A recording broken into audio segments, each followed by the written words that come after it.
मध्य प्रदेश में इस साल के अंत में विधानसभा चुनाव होना है। ऐसे में बीजेपी के वरिष्ठ नेताओं के विरोध के सुर सुनाई दे रहे हैं।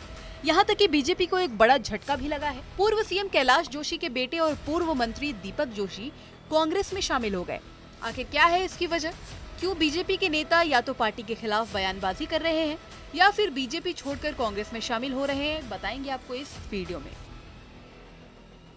2018 का विधानसभा चुनाव बीजेपी हार गई, प्रदेश में कांग्रेस की सरकार बनी, मगर ये सरकार महज 15 महीने ही चल पाई। 2020 में ज्योतिरादित्य सिंधिया अपने समर्थकों के साथ कांग्रेस छोड़कर बीजेपी में शामिल हो गए। मध्य प्रदेश में फिर से बीजेपी की सरकार बनी, लेकिन तब से ही बीजेपी के कई बड़े नेता पार्टी के इस फैसले से नाराज चल रहे हैं। ये नाराजगी अब खुलकर सामने आ रही है। सबसे पहले बात दीपक जोशी की करेंगे।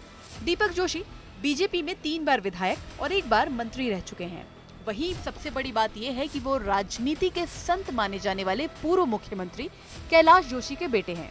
6 मई को कांग्रेस कार्यालय में पीसीसी चीफ कमलनाथ की उपस्थिति में दीपक जोशी कांग्रेस में शामिल हुए। दीपक जोशी ने कहा कि मेरे पिता को सम्मान नहीं दिया गया, बीजेपी के नेता भ्रष्टाचार कर रहे हैं, मगर मैंने कोई सेटिंग या डील नहीं की, न मुझे टिकट चाहिए, मेरी लड़ाई आत्मसम्मान की है। परिवार से हो जिसने कभी किसी के लिए चोरी डाका नहीं डाला। मेरे पिताजी को जब 98 में, आपको याद होगा, उमा भारती जी को टिकट दिया गया था।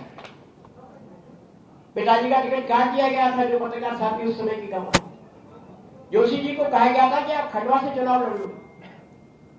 जोशी जी ने यह कह के कि नंद कुमार की उम्र क्या है, उसकी सीट क्यों थी, वो चुनाव नहीं लड़े। बाद में राज्यसभा में जरूर गए।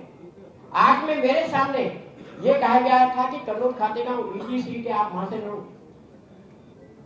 पिताजी के जब पास में गया तो उन्होंने डांटते हुए मुझे कहा था कि ब्रजमोहन दूध की क्या गलती है, सीटिंग है मुझसे ब्रजमोहन दूध, क्यों उसका टिकट काटा?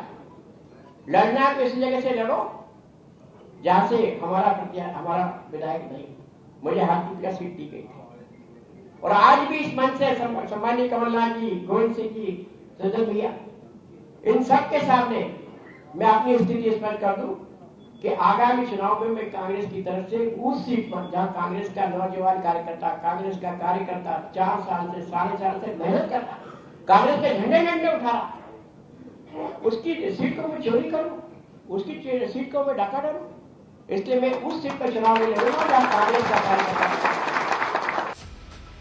ये तो थी दीपक जोशी की बात। अब आपको कई वरिष्ठ नेताओं के बयान भी सुनवाते हैं जो बीजेपी से खफा हैं। पूर्व सांसद और भाजपा के वरिष्ठ नेता रघुनंदन शर्मा ने संगठन पर कई तरह के सवाल उठाए। शर्मा का कहना है कि संगठन में संवाद की कमी है। प्यारेलाल खंडेलवाल, कुशाभाऊ ठाकरे के समय कार्यकर्ता की सुनी जाती थी, वर्तमान में कार्यकर्ता की सुनने वाला कोई भी नहीं है। हमारे यहाँ पार्टी में 5-5 प्रदेश प्रभारी हैं। 5 पति वाली द्रौपदी की जो दशा हुई है, वैसे ही पार्टी की दुर्दशा हो रही है। 5 प्रभारी भी प्रभावशाली ढंग से संगठन चला रहे हैं, ऐसा कहीं नहीं दिखता। यही कारण है कि कहीं न कहीं संवादहीनता की स्थिति पैदा हो रही है। अब मैंने सुना है कि यहाँ 5-5 प्रभारी हैं इस प्रदेश में। अब 5 पतियों की द्रौपदी की जैसी दुर्दशा हुई वैसा हो रहा है।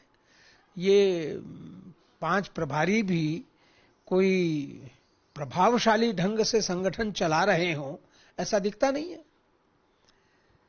और इसके कारण कहीं न कहीं संवादहीनता की स्थिति पैदा हो रही है, और संवादहीनता हमेशा नुकसान पहुंचाती है।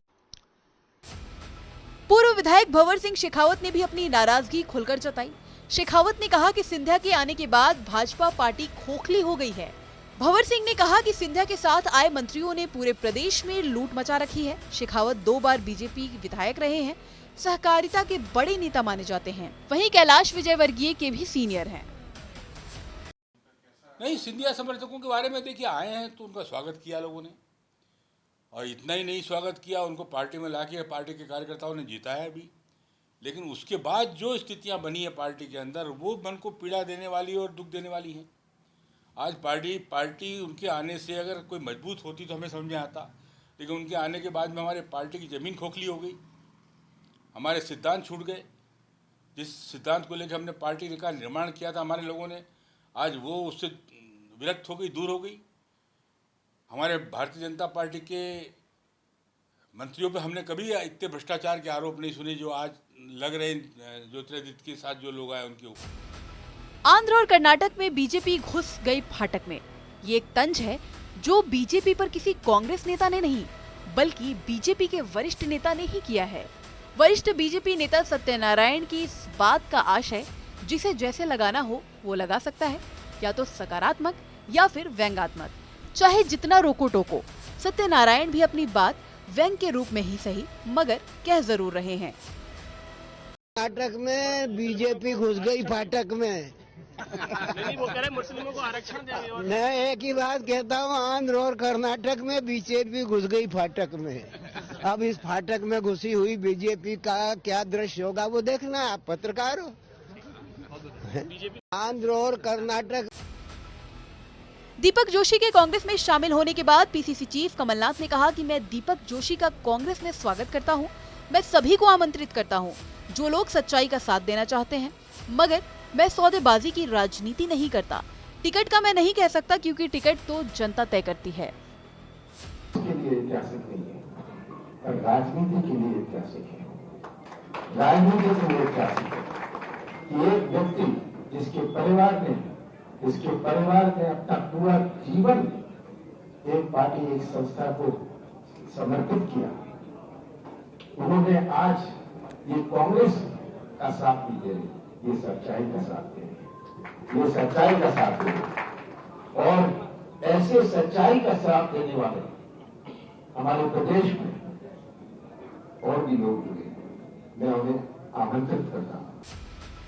वहीं कांग्रेस के वरिष्ठ नेता और नेता प्रतिपक्ष गोविंद सिंह की बात करें तो उन्होंने कहा कि बीजेपी के नेता जो सच्चाई का साथ देंगे वो कांग्रेस में आना चाहें तो आ सकते हैं, उनका स्वागत है। कांग्रेस पार्टी में मेहनत, कर्मठता, जनाधार के आधार पर लोगों को महत्व मिलता है। हम चाहेंगे कि दीपक जैसे और तमाम साथी हैं जो परेशान हैं वो कांग्रेस में आए। हम उनका, कांग्रेस पार्टी उनका पूरा तरह सम्मान करेगी और उनकी हैसियत के हिसाब से उनका पद प्रतिष्ठा जो मान सम्मान होगा दिया जाएगा। ये तो थी कांग्रेस की बात, मगर क्या इन सारी चीजों का बीजेपी पर कोई प्रभाव पड़ रहा है? रिपोर्ट्स की माने तो शायद नहीं। बीजेपी के प्रदेश मंत्री लोकेंद्र पराशर का कहना है कि कैलाश जोशी तपस्वी नेता थे। बीजेपी के दीपक जोशी को पूत कहे या कपूत, चुनाव आने पर नेताओं की महत्वाकांक्षा बढ़ जाती है, ईश्वर उन्हें सद्बुद्धि दे। मध्य प्रदेश में 2020 के बाद से सियासत पूरी तरह बदल चुकी है। जब से सिंधिया सहित 28 विधायकों ने कांग्रेस छोड़कर बीजेपी में शामिल हुए, उसके बाद से ही बीजेपी के कई नेता पार्टी से नाराज हैं। हालांकि बीजेपी पर इन नेताओं की नाराजगी का कोई खास असर नजर नहीं आ रहा है। फिलहाल चुनाव से पहले कई और भी नेता दल बदल जरूर करते हुए नजर आएंगे। मध्य प्रदेश से संवाददाता शुभम गुप्ता की रिपोर्ट।